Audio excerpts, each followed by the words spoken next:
Hello, everybody. This is Stuart Jean here from Musicians Institute, Hollywood, California, with our last video for the month of November talking about atmospheres, changing the atmosphere of a song on the drum set.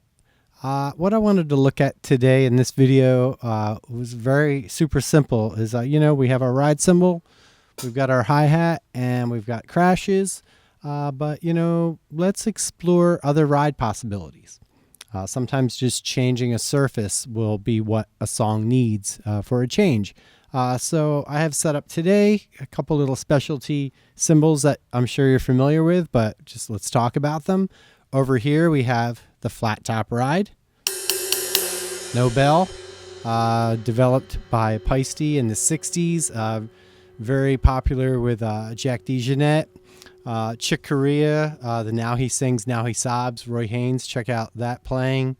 And if you're familiar with the ECM record label, Pat Metheny, people like that, this is, you got to be familiar with the flat ride. But it works great with singer-songwriters as well, and quieter music, intimate music. Ed Thigpen, a great jazz drummer with Oscar Peterson trio, he rocked or swung a flat ride. So let's just check it out really quick. So if you're playing a tune over here on your regular ride cymbal, and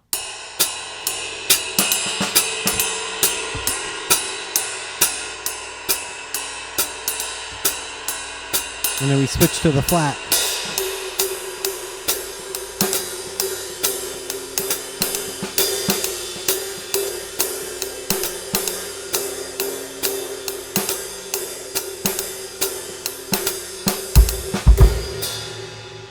Has a ton of stick definition.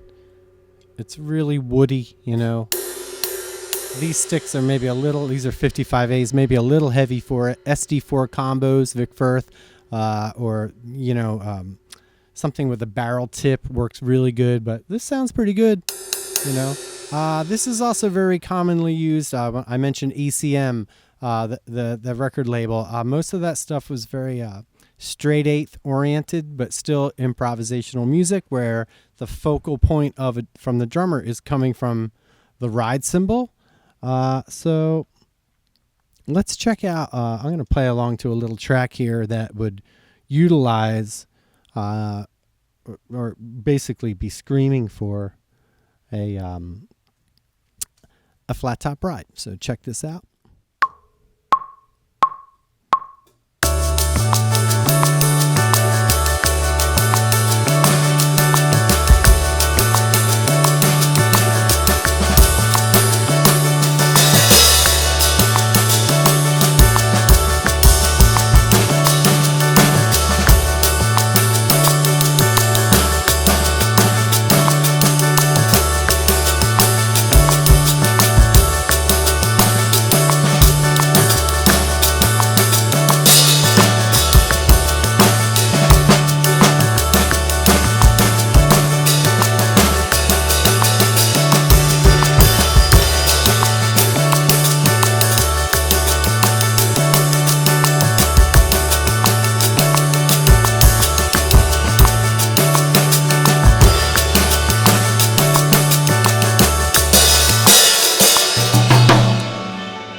So you can see in that brief demonstration how it really blends rhythmically. It really stands out, and great addition to your arsenal of cymbals. So you should think about owning a flat ride.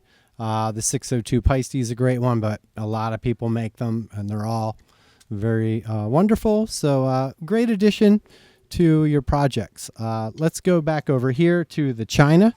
The China cymbal, if you notice, I like to play it not upside down, regular side up. Usually a China cymbal's upside down, and we're hitting this kind of curved area, and we're, for rock stuff, we're getting that really loud explosive crash. A great example is, this is a little old, but Genesis Abacab.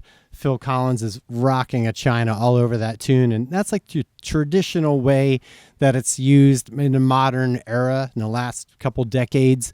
You have that really explosive washy sound Great for heavy accents and all that. Ray Luzier's rocking one like right up here, and it's awesome. But if you go back a few more decades before all that, and you check out someone like big band drummer Mel Lewis, he would play it like this. A lot of jazz drummers do, maybe with rivets, and just this one's it's a pretty big cymbal. It's 22. It's a Paiste Formula 602. It can get out of hand pretty easily. So if I'm playing a blues thing. If I'm up here on the ride cymbal, regular ride, and I'm rocking a blues, like a medium shuffle,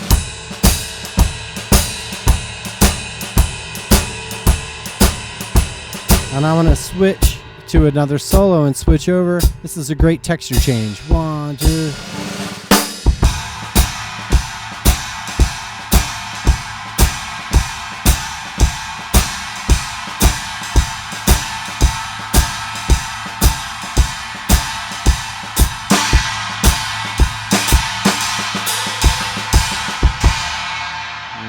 It's just a wonderful bed of sound for the band to lay on.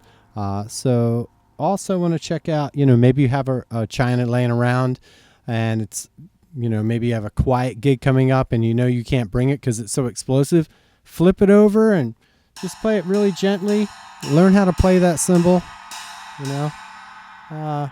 So check that out. Flat ride and China cymbals, and if you check out someone like Charlie Watts, who is one of my favorite drummers in the Rolling Stones, his main cymbals are a flat ride and like a China crash. I think his China's here, his flat ride is here.